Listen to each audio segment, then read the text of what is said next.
never ends. How hairy are you? Now we're reaching a point of desensitization where you're no longer seeking the satisfaction of obtaining the things you actually want. You're just seeking the thrill of swiping your credit card. And like all addictions, over time, it's gonna take more and more and more input to achieve the same high. You're gonna spend whatever amount of money is necessary to get your next hit.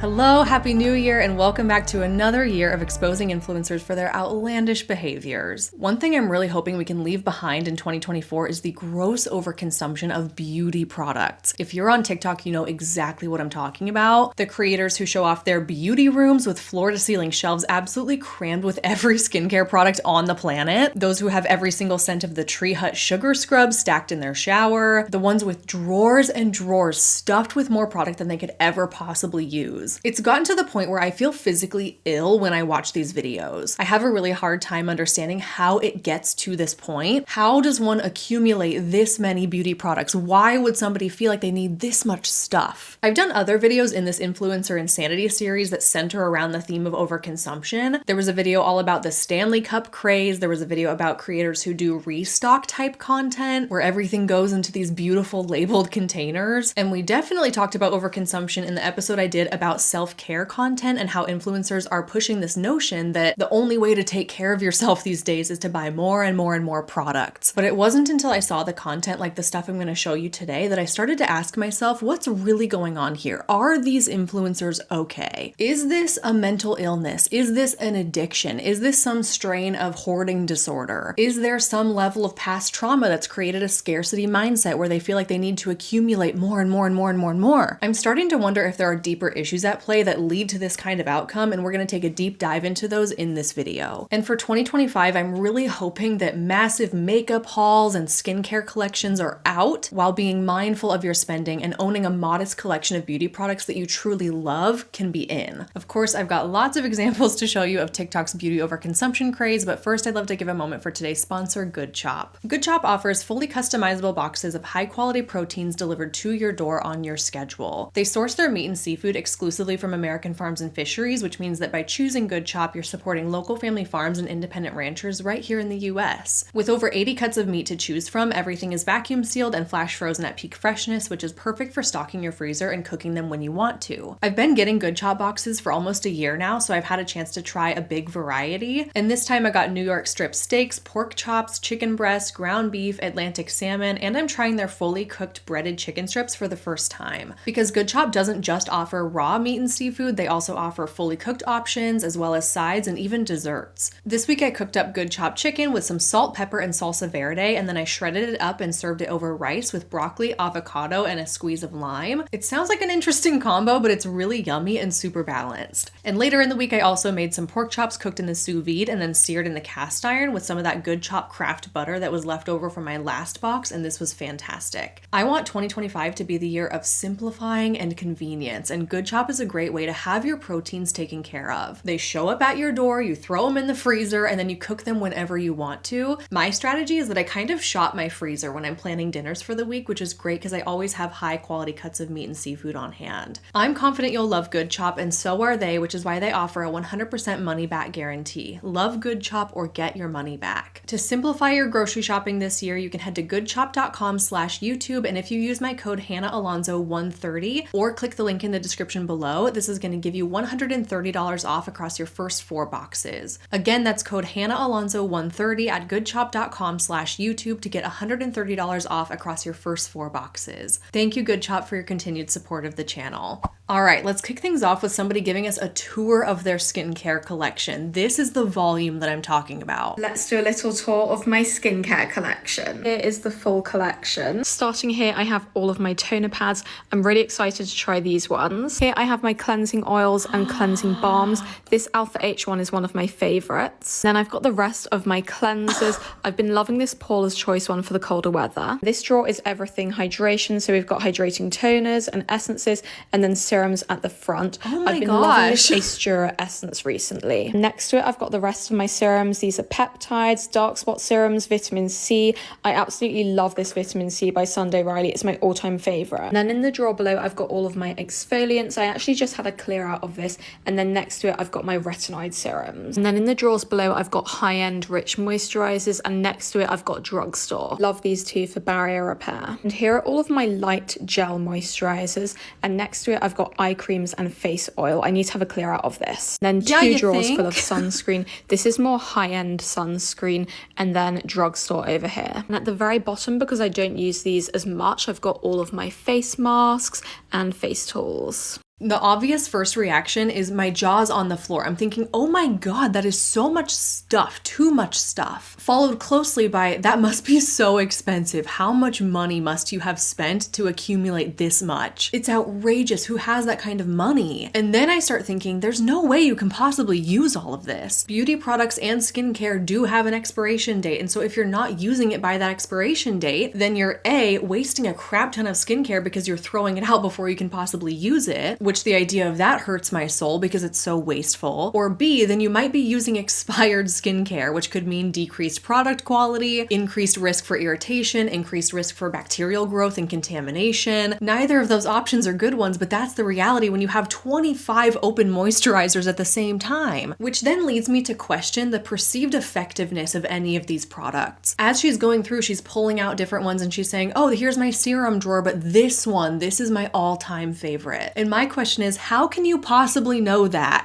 Because here's the thing about skincare, you have to use it consistently over a long time, usually a period of a few months, to see any results and to know if it actually works or not. It's an investment. How can you possibly know that this particular serum is the best or that it's your favorite when you're just reaching into your drawer of 4 dozen serums and picking a new one every day? This came up in episode 11 of Influencer Insanity, all about the self-care content, where a high school aged girl was doing like a 12-step skincare routine. And I'm like, first of all, you're like 16. You don't need all of this. Second of all, how many layers of skincare is too many layers of skincare? At what point are you overloading your skin and nothing is really being absorbed? And how do you know that your great skin results are coming from this particular serum and not that serum or this moisturizer or that toner? Because you're putting them all on at the same time. It's impossible to know. And for that reason, I find it hard to believe these skincare influencers and to trust their recommendations, honestly. Because when you have a collection this big, it is physically impossible to give all of these products the honest and fair trial run that they deserve before you put your stamp of approval on it. And I 100% believe that simpler is better when it comes to skincare. Find your 3 to 4 absolutely tried and true products, be consistent with them so that you can actually see results, use them until they're empty, repurchase them when you run out, or wait until you run out of what you have before you buy something new. You'll save a lot of hassle and money that way. There was another skincare room tour that has copyrighted music playing in the background, so I have to show it to you on mute. But as she's going along, she's saying, these moisturizers are great for dry skin. These are my moisturizers for oily skin. These cleansers are for acne prone skin. These serums are for combination skin. And this is where it really dawned on me, like, hey, wait a second. Not every product is suited for every skin type. So let's say you're a dry skin girly like me. Why do you have shelves and shelves of products that aren't meant for your skin type and likely aren't going to work well for you? This feels like a crack in the facade for me. This feels like proof that there is no way that these influencers use all of this crap. It's all for show, which then becomes confusing to me as to why you would want to own and store so much stuff that you can't and don't use. I saw this video of somebody kind of poking fun about how they bought new skincare and they can't find room for it in their collection. And yes, I understand that it's a silly and lighthearted video, but it's also exposing the problematic reality. Once you buy new stuff, you have to find somewhere to put it, which I feel like for me would be the most stressful and burdensome part. I suppose that when you bring it home, you could just pile it up somewhere or shove it into boxes or throw it on your countertop, but you'll see that so many of these beauty influencers have floor-to-ceiling built-in shelves or stacks of drawers or entire closets or entire rooms in their house dedicated to just storing their beauty products. You're giving up valuable square footage in your living space to accommodate your 40 moisturizers. In this housing market, in this economy, are you crazy? And you may or may not know this about me, but I'm a very neat, orderly, tidy type A person. person. I know, I'm sure you're just flabbergasted to know that. So one of my first concerns when I see this kind of thing, aside from the cost and the waste it creates, is that it must be so stressful to be in charge of this many belongings. I'm the type of person that gets very overwhelmed and overstimulated by stuff. Here's a couple of clips from my own bathroom showing you how much makeup and skincare I own for context, kind of where I'm coming from with this. I have one drawer for makeup with a few acrylic organizers in there to keep things sorted. My daily skincare products sit out on my bathroom counter, and then I have one medicine cabinet off to the side for some body care and some skincare that I only use a couple times a week. I wouldn't say that I'm a minimalist by any means, but there has to be a place for everything and everything has to be in its place. And you can see by these clips that I feel like I'm kind of at my max right now. There's not room to put anything new. And if I were to go to Sephora and buy new skincare and new makeup, I would have to find space for it. It's not going to fit in these spaces, so where is it going to go? Owning any type of item in this exorbitant volume that we're seeing in these TikTok videos feels more like a burden than anything to me. It's a mental burden to have to dig through it and find what you're looking for every day. It's a physical burden to have to live amongst it and find space for it and look at it all the time. And in some cases, like this next video I'm going to show you, it's a financial burden to keep it organized. I spent over $1,000 turning my beauty collection into an at-home Sephora. Since I was moving, I decided to hire a team of organizers to help overhaul this space because look at this mess. It was so overwhelming. There were literally products spilling out of the drawers. First, they helped me sort every single product by category so we could start to eliminate. The process was tedious and took over 8 hours. Then my organizers worked their magic and bought a bunch of acrylic organizers, and this is the final result. 2 months later, this is what my room looks like. I feel like I've been able to maintain it pretty well because everything has a place. I have these pull-out drawers that really help me see everything, turntables to really see all of the products, and then everything is divided by category. So we have serums, moisturizers, and sheet masks. Still have so much extra products. So I've been making these mystery beauty bags with amazing full-size beauty products. All you have to do to enter to win one is comment down below, and good luck. It might look and sound appealing to own a lot of pretty things organized in a pretty way, but these are the unseen costs of that. First, you need space to store it, and then you need storage solutions like shelving or drawers or acrylic organizers. And in some cases like this, you might feel like you need to hire a team of people, a professional, to come in and help you tackle it because it's too overwhelming. And then it's your responsibility to upkeep it and maintain it until the end of time. This does not sound fun or appealing. Or I don't know, maybe it does to you, but I don't have any interest in spending my time and money working to maintain a volume of possessions that I don't need and that I can't possibly use. I don't understand the appeal of wanting to turn your home into a Sephora, in the same way that I don't understand how these restock influencers want to turn their kitchens into a grocery store. It's so much money, time, and upkeep, and stress at the end of the day. Which leads us nicely into the next section of this video, which I am titling, Is This an Addiction? And I'm not intending to say that in a flippant way. It's a genuine concern of mine.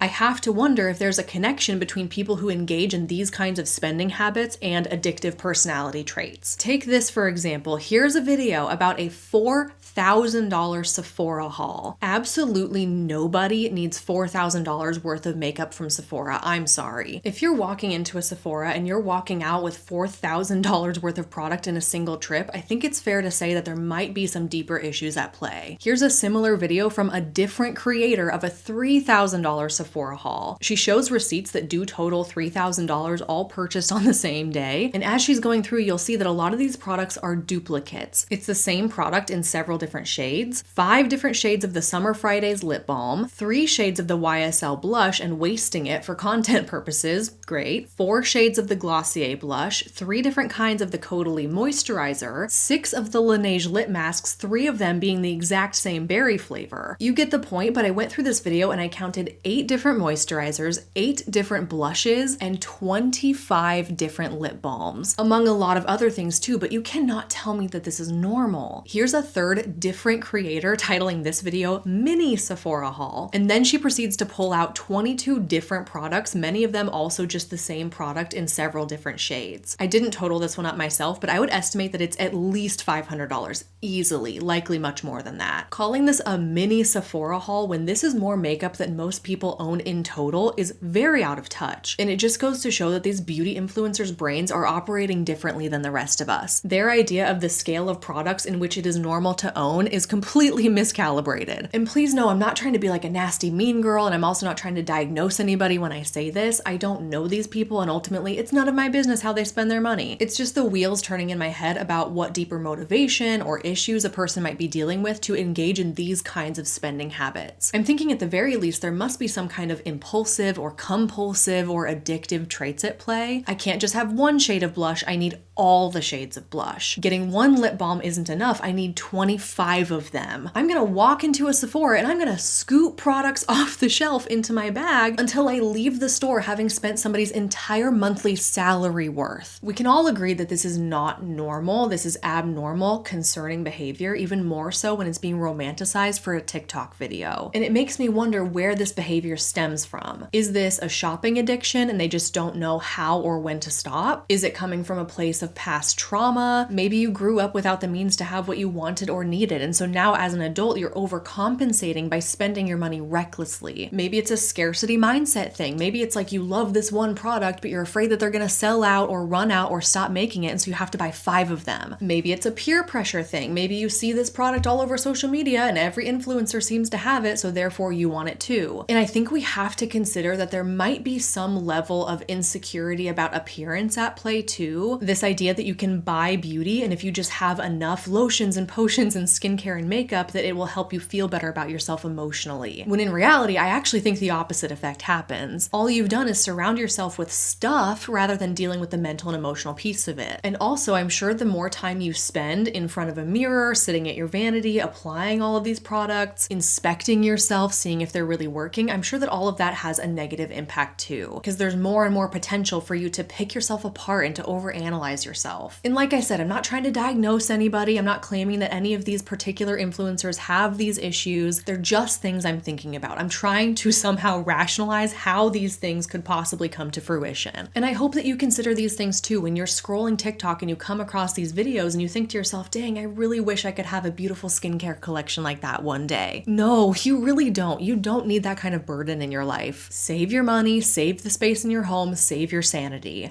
And here's one creator that's actually exhibiting some level of self-awareness, which is so refreshing to see. You're not ready for this though, brace yourself. Let's look at the most unhinged purchase I made as a makeup shopaholic. So for anyone who's been following along, you know how much I love blush. But I didn't even know how much I loved blush until I laid them all out on my floor. So I haven't counted these. I don't know how much they cost, but my blush collection is absolutely ridiculous. Like, I've laid them all out on the floor. I've done a time lapse that I'll share as well. I'm gonna have to flip my phone around because categorically cannot hold these all in my hand. This is my completely out of control blush collection. This is my entire blush collection. I was not ready. Literally, this nearly broke me, putting these all out on the floor. I have not counted them. I do not know the total cost of how much all of these are. But yeah, just to get closer to show you some of them. So these are kind of all the face palettes. They've all got blush in them or in some way or another. And then kind of I've put like most of the powders down here, but there's a few creams mixed in. So all powder blush. You can kind of see my reflection in some of them. And then creams at the top. Liquids and stick blush. There's just more creams. And then the face palettes at the end. Yeah, I did also group them by brand, but some of it I just gave up in the end. Like, honestly, just even getting them all out was like a mission in itself. Here's what I'm thinking about. How many different shades of blush can there possibly be? As she's scanning over her collection, I'm like, these all look the same to me. I personally own one blush. Just one. And of course I know that maybe having like 2 or 3 if you're really getting crazy, that could be nice to have. I know that there are different shades. They look different on the skin. They can give a different effect. But when you have, I don't even know how many this is, 200-ish blushes, like you've gotta have duplicate shades, right? I can understand having a few, maybe different formulas, maybe creams and liquids and a powder all in different shades. That serves a purpose to me in my mind. This is insanity. It's unreasonable. There is no logical need to have this much blush. And luckily she realizes that though. Let's keep watching. But yes, this is very overwhelming. None of these are expired, but I really need to declutter a lot of these. Like, this is just enough blush for 100 lifetimes. Like, what on earth was I thinking? Like, how have I ended up with this many? Because I love blush, don't get me wrong. I'm probably the biggest fan of blush, but this is just far, far too many. So I'm well aware this is very unhinged. This is why I kind of saved the best one for last, but yes, that is my full blush collection. My makeup spending was so out of control that I've put myself on a year-long no-buy where I'm not allowed to buy any new makeup at all. And alongside this, I'm also reflecting on my previous purchases and just truly acknowledging how much of a makeup shopaholic I was. I think a lot of us just put all of our makeup into our drawers and we don't quite realize how much is built up, and we just keep buying more and more and more until you get into a situation like me, or maybe not like me, but maybe a little bit like me. So yeah, please follow along if you want to follow my no-buy journey. And yeah, I'm completely aware this is very, very unhinged, and I'm really working on changing my habits through my no-buy year.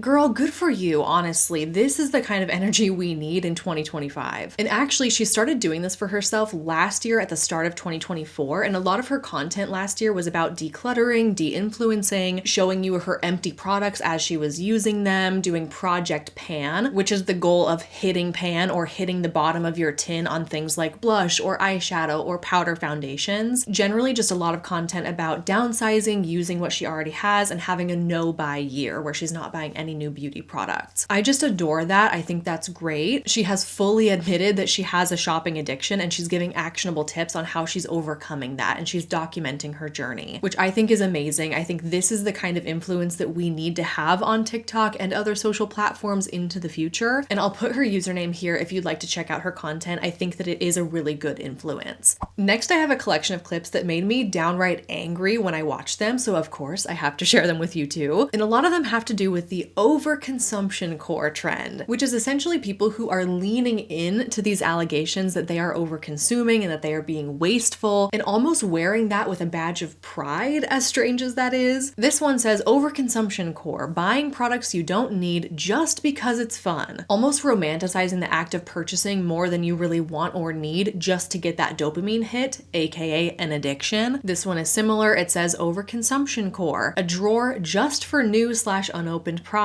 Buying new skincare when I don't need it. An absurd amount of makeup I will probably never use up just because it's fun to buy. Buying new perfumes just because the bottle is cute. Having 10 heart necklaces that are basically all the same. Never not buying new clothes. And always having shopping bags laying around. Again, fully admitting that a lot of this product wasn't purchased out of necessity, and it's likely never gonna get used. The perfume wasn't bought to make you smell nice. It was purchased only to satisfy the compulsion to shop. The perfume fulfilled its entire purpose the moment you bought it, and that's really sad. Think of it this way. There was a point in your life where the anticipation of buying the new perfume brought a lot of excitement. The act of buying it brought you joy. The act of opening it and using it brought you continual satisfaction. It's like the gift that keeps on giving because it's something you really, really wanted, and now you get to get good use out of it for an extended period of time. But now we're reaching a point of desensitization where you're no longer seeking the satisfaction of obtaining the things you actually want. You're just seeking the thrill of swiping your credit card. And like all addictions, over time, it's going to take more and more and more input to achieve the same high, which perhaps is how we've arrived at the $4,000 Sephora hauls. You're going to spend whatever amount of money is necessary to get your next hit. This video irritated me because it says overconsumption core because it's also just normal living. No, this is definitely not normal, and let's stop trying to normalize it. Her first example is an aggressive amount of lip products. They're all similar shades and I need them all. Actually, you don't need them all. You would get along just fine if you just had one, or none for that matter. You just want them all. And I think it's worthwhile to explore why you want 10 of the same shade of lip products and why you think that's normal. Maybe it's because you consume this overconsumption core content on TikTok, and now that's what the algorithm feeds you, and that's what you've grown to believe is normal, which is a huge concern in itself. This next example really stresses me out. It says overconsumption core again, but it's it's just several different shots of what I would consider to be a very messy, cluttered, disorganized situation. Going back to what we were talking about earlier about the true cost of this kind of habit. You're creating a problem for yourself the more and more you buy. Your options are to throw it into piles like this and not be able to find anything, or you can spend hundreds to thousands of dollars on storage solutions. This is kind of a sneak peek of what you're getting yourself into if you don't have an entire room in your house or these built-in shelves or IKEA drawers or whatever. And here's the final thing that really pissed me off. It would be remiss of me if I did not show you the razor corner. And if you're not sure what I'm talking about, then let's watch this in horror together, shall we?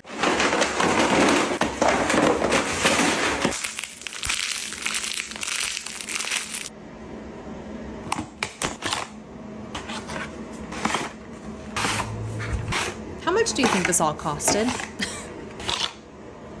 Razors are expensive.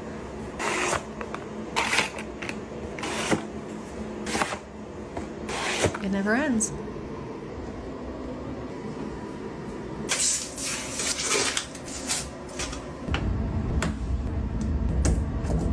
Oh my Lord.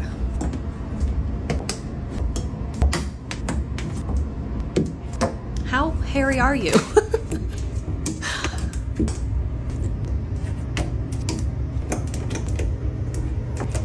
That's one I have, the Billy Razor. I love that one. Oh my God. My favorite comment on this was, "Hi, so this is insane."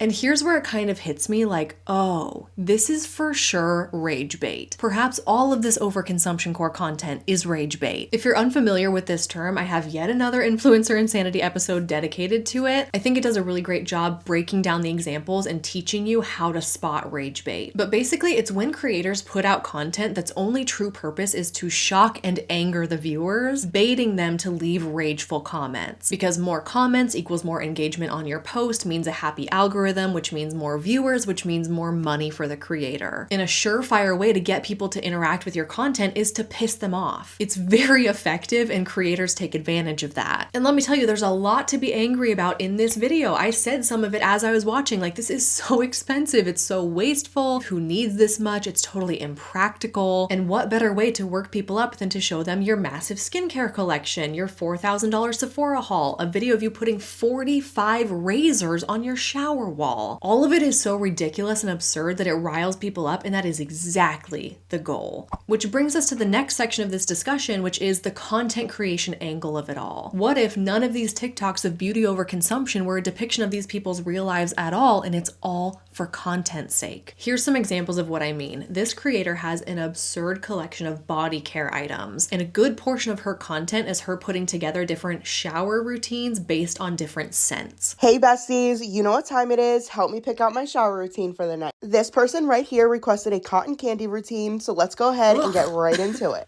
Per usual, we're going to start with the Dove Sensitive Skin Beauty Bar.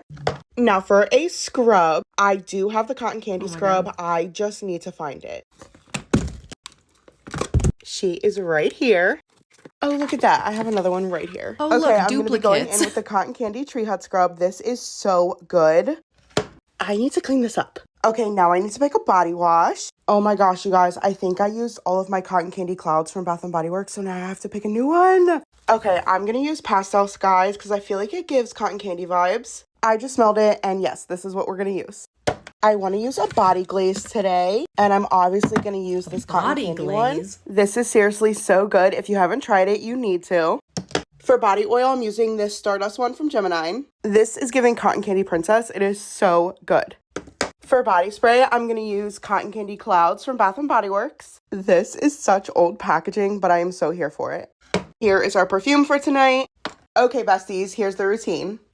Body spray and perfume. First and foremost, can you even imagine what all of these scents would smell like when they're mixed together? I am super sensitive to overpowering scents. It's like an instant headache and nausea for me. It is impossible for me to understand how people can do this to themselves. As a child, my mom actually took me to the pediatrician because I had an unexplained rash, and it turns out that it was just my Bath & Body Works Wild Honeysuckle shower gel. I learned at a very young age that heavily scented body products just weren't for me, and I'm low-key impressed with people who can actually handle the heavy fragrances because because it could never be me. She pulled out 6 different sugary sweet cotton candy scented products. I'm almost repulsed by that. Imagine the skin irritation. Imagine the smell. But here's the thing though, you never actually see her using any of the products. You just see her sifting through her collection and gathering them all together on a tray. And I show this to you to make the point that it's all content, you guys. It's not real. It's fiction. It's fantasy. There's a great chance that she doesn't use any of these products at all and it's all for show, only so that she can make these little shower routine videos where she's pulling from her insane collection. Here's another example of a different creator who does the same thing but with skincare. She builds out different skincare routines based on things like brand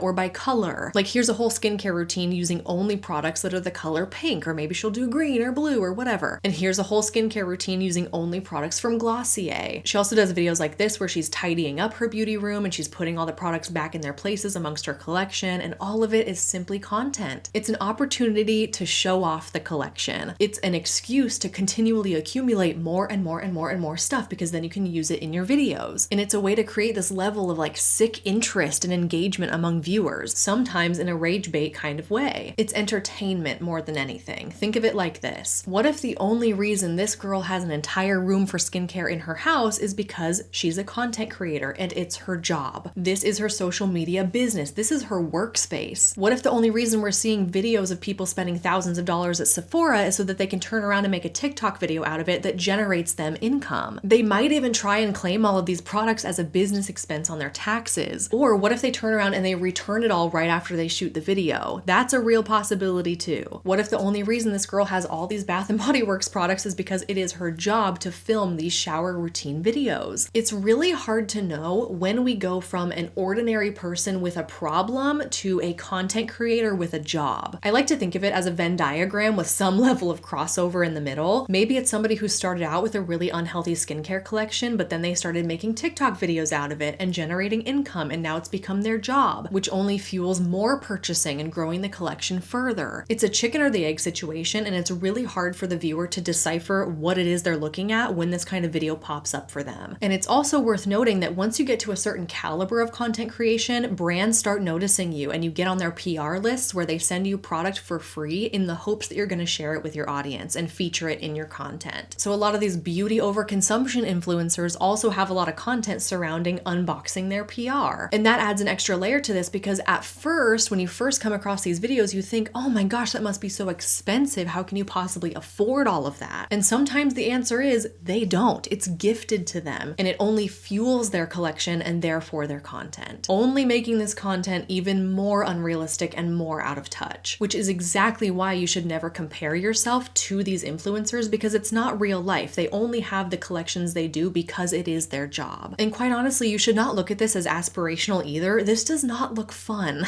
It's too much stuff. It's too much clutter. It can be really expensive. It is so wasteful. And personally, I think we'd be better off if we could enter this era of being mindful and selective about our purchases and practice gratitude for what we have and use what we have first and not always be yearning for more. And my final message for this video, as is the same for all of my videos that deal with overconsumption issues, is that it is perfectly fine to follow these creators, to enjoy their content, to support their content, to leave them a like and a comment if you want to, as long as you are educated on what you are watching and supporting. I actually think the videos where they dig through their collections and build out different skincare or body routines are really fascinating and entertaining. It's kind of fun to snoop on all the products they have and to be amazed by the volume of it all. I'm not suggesting that this content is evil or that you should boycott these influencers. I just want to advocate for educating yourself on what this content truly is. And that's what I'm hoping to accomplish with videos like these. It's fantasy, it's play pretend, it's entertainment, and in a lot of cases, it's also a commercial. And it's fine to consume that and to enjoy it. I just hope that it doesn't chip away at your sense of self-worth or create this lack of contentment in your own life. And if it does, maybe it's worth reevaluating if this is the kind of content you really want to be consuming. You are still beautiful and lovely and worthy of all the great things in life, even if you don't have an entire Sephora store worth of skincare in your own home. And on that note, that's everything I have for you for this video today. I'm really looking forward to hearing your thoughts in the comments down below, and feel free to let me know, what do you think is a reasonable amount of beauty products to own? Because I know there's going to be people out there that are watching these clips and they're going,